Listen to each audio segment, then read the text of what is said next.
والا ہے اور یہ کشتی پہ سوار نہ ہو ساحل پہ کھڑا رہے تو کیا وہ منزل مقصود تک پہنچ سکتا ہے؟ ہرگز نہیں پہنچ سکتا ہے۔ اگر اچھا کشتی میں وہ بیٹھ بھی گیا مگر آسمان کے ستاروں سے وہ رہنمائی حاصل نہیں کر رہا ہے تو کیا وہ منزل مقصود تک پہنچ سکتا ہے؟ نہیں پہنچ سکتا ہے۔ منزل بھٹک جائے گا، دوسری طرف چلا جائے گا، بنا تصویر و تمثیل سمجھو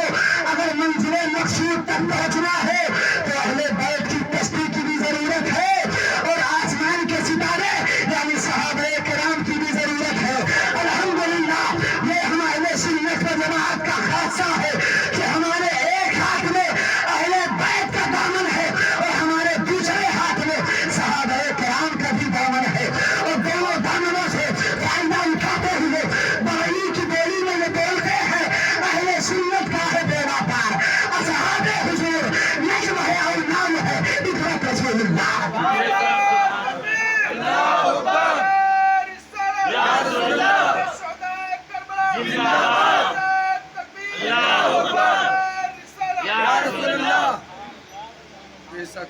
صحابہ کرام کی عظمت کو بھی بتانا ضروری ہے۔ اس موقع پر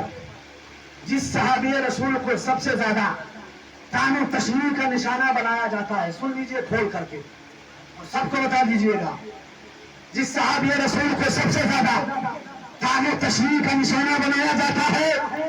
وہ حضرت امیر معاویہ رضی اللہ تعالی عنہ ہے۔ یزید کے کارنامے کو حضرت امیر معاویہ کی ذات پہ تھوپا جا رہا ہے۔ مجھے بتاؤ کیا یزید اور حضرت امیر معاویہ کو ایک پلے میں رکھا جائے گا؟ ہرگز نہیں، اس لیے کہ یزید تو فاسق و فاجر تھا مگر حضرت امیر معاویہ میرے رسول کے صحابی ہیں، میرے مصطفیٰ کے صحابی ہیں، اور صحابی ہونا یہ کتنے شرف کی بات ہے آپ کو معلوم ہے؟ سنیے، آقا کریم تشریف فرما ہے، ایک بندہ کہیں سے آیا، ابھی حالت کفر میں تھا، ایمان نہیں لایا تھا،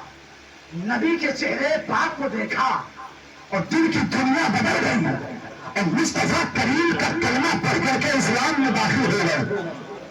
اور جیسے ہی اسلام میں داخل ہوا اس کے فوراً بعد اس کا انتقال ہو گیا، فوراً بعد اس کا انتقال ہو گیا، ایک بھی سجدہ نہیں کیا، ایک وقت کی بھی نماز نہیں پڑھی، تسبیح و تحلیل کچھ بھی نہیں کیا، عبادت و ریاضت کچھ بھی نہیں کیا، قرآن کی تلاوت کچھ بھی نہیں کیا، صرف ایک منٹ کے لیے آیا، نبی کا چہرہ دیکھا، کلمہ پڑھا، مصطفیٰ کی غلامی میں شامل ہو گیا، اس کے فوراً بعد اس کا انتقال ہو گیا، مگر اس کا مقام کتنا بلند ہو گیا کہ علماء بیٹھے ہیں، ان سے پوچھو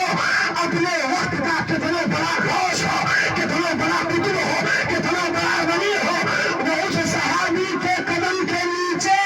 جو دھول لگی ہوئی ہے اس دھول کے برابر بھی کوئی نہیں پہنچ سکتا، اس دھول کے برابر بھی کوئی نہیں پہنچ سکتا۔ اور الحمدللہ حضرت امیر معاویہ تو ان صحابی میں سے ہیں، ان صحابہ میں سے ہیں جو کاتبین وحی تھے، سبحان اللہ، وحی لکھا کرتے تھے، وہ 13 کاتبین وحی تھے۔